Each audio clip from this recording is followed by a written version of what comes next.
Good morning, everyone. It's 8:30. Thanks for watching Face the State. I'm Dennis House. We begin this Sunday morning, this Labor Day weekend, with an exclusive interview with Senator Chris Murphy. And Senator Murphy is here with us today. And good to see you back here. Yeah, thanks for having me. So there's been a lot of back and forth, Democrats and President Trump. And I'd like to know if there isn't, well, is there even a relationship between you two, and what's the status of it? I don't know that there's a relationship between President Trump and I, but much has been made about this phone call he made to me a few weeks ago. He called me after the shootings in El Paso and Dayton, and he did express his interest in working on a comprehensive background checks reform bill with me. Now, I've been here before. I went over to the White House after the Parkland shooting, and he said the same things in front of the TV cameras then, and then the NRA came into his office and he changed his mind. I do think it means something that he did reach out to me. I'm one of the most passionate, vocal supporters of changing our gun laws. And frankly, the White House has been pretty consistent in continuing to reach out, continuing to express an interest in working on a background checks bill.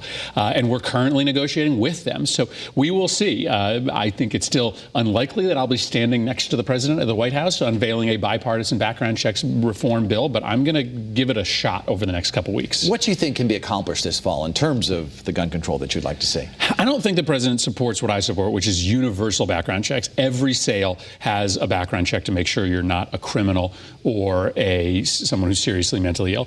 But I think the president is interested in perhaps extending background checks to gun shows or to internet sales. And if we could do that, that would save lives, perhaps thousands of lives, and it would be worth doing. I think the key question here is whether President Trump is going to give the NRA veto power over whatever legislation we're working on. If that's what he's going to do, it's really not worth talking. But so far, they have said that they are going to work with Democrats and they are going to do what we can do together, not what the NRA supports. As you know, some Democrats say that he should be impeached. Some say he's unstable. What's your opinion of him and of the impeachment argument? Well, I think he is absolutely unstable, and ultimately impeachment is a question for the House. I would be a juror in that case, so I have not weighed in on whether the House should move forward with impeachment or not. I will say, though, it is getting a little late in the game. I mean, the 2020 election is now only a year and a half away. I think if you were going to have moved forward on impeachment, you probably would have done that earlier in the year. So I think as we get into the fall, if the House hasn't made up their mind to move forward on impeachment, I think we should just turn our focus to the 2020 election. I believe we have about 20 candidates running for president right now on the Democratic side. Many of them your colleagues in the Senate right now. Do you have a favorite or someone you think is going to stay ahead or pull ahead? I don't. I mean, so many of my friends are running. I actually have not been fearful at all of this big field because I think it would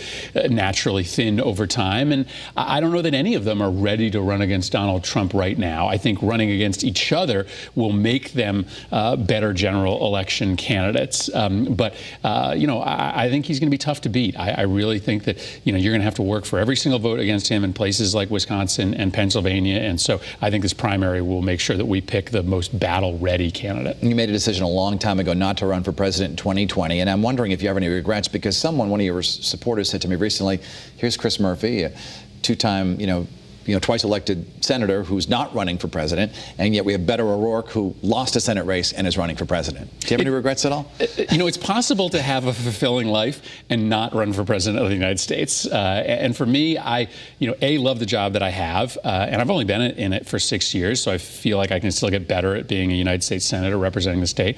And I also have young kids, and I like spending a lot of time with them, and that's hard to do if you're running for president and then, God forbid you win. So I have absolutely no regrets. And I frankly watch my friends who are, out there hustling for 1 or 2 or 3% of the vote. And that doesn't always look like a lot of fun to me. Some of your colleagues who are running for president, Senator Cory Booker among them, has suggested that it's time for a new generation, that perhaps Vice President Biden is perhaps too old or from a previous generation.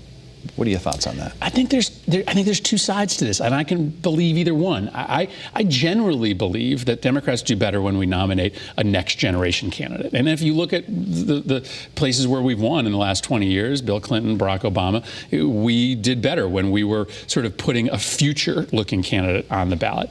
But this is an exceptional moment, and people are so exhausted by Donald Trump, including Republicans. I can also see a retreat to sort of safety, right? I can see somebody like Joe Biden being very attractive attractive because people just say, I want to go back to something that feels a little bit more normal. So normally I would say nominate a younger candidate, nominate somebody who's going to represent the future. But this year might be different. Yeah, I got to ask you, but Beto O'Rourke, lately he's been back to sort of swearing publicly, dropping the F-bomb in speeches and things like that. And it's something that I've never heard you or Senator Blumenthal do. And I'm wondering what your thoughts are. I mean, is that something that a presidential candidate should be doing with perhaps children watching and children in the crowd? Hey, listen, I don't love it, but at the same time, I also know that authenticity is the coin of the realm these days in politics, and that people will excuse your coarse edges if they actually see you as you, and if they see your passion coming through. And so, I don't swear publicly. I probably have once or twice by accident, but I also think that people should just be who they are and not try to control yourself and your emotions. And if people don't end up liking who you are, then they won't vote for you. Let's talk about your recent almost trip to Russia. What happened? I don't know what happened.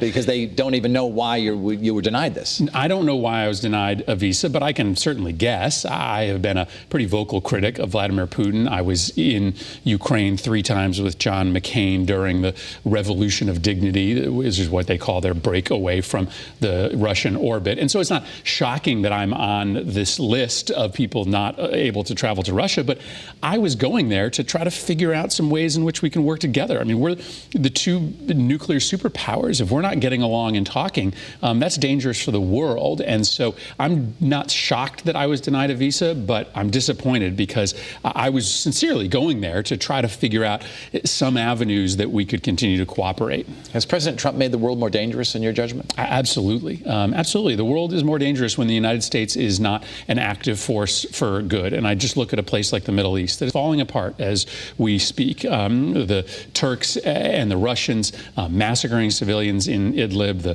Emiratis and the Saudis and the Qataris all falling apart, fighting proxy wars against each other.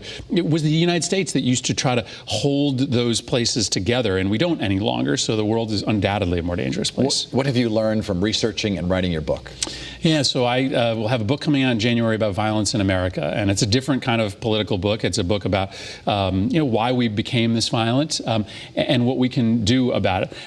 I guess one of the things that I've learned is that America is probably going to always be a more violent place than others. There is a biological nature to our tribalism in which we fear people who are different from us, and while we can try to do things to smooth out those rough edges, America is probably going to be more violent than some other places. But we choose to pour kerosene on the fire here with all these guns. And so I think it's about expectations. We can be much less violent, but we're never going to cure that instinct in America. Quick question about the economy. There are some who say that we're heading toward a recession. What's your view on that? Well, it's our choice. I think this trade war with China, these tax cuts that put billions of dollars in the hands of the rich and very little into middle-class consumers in Connecticut, those are the things that are going to ultimately propel us into a recession. So if we go back to the table on this tax bill and put money into the hands of the spenders here in the main streets of Connecticut economy, and we do this trade battle with China more smartly, I think we can avoid heading back into a recession. It's really in Trump's hands. Senator Chris Murphy, enjoy the rest of Labor Day weekend. And Thanks. good to see you in the program. Great.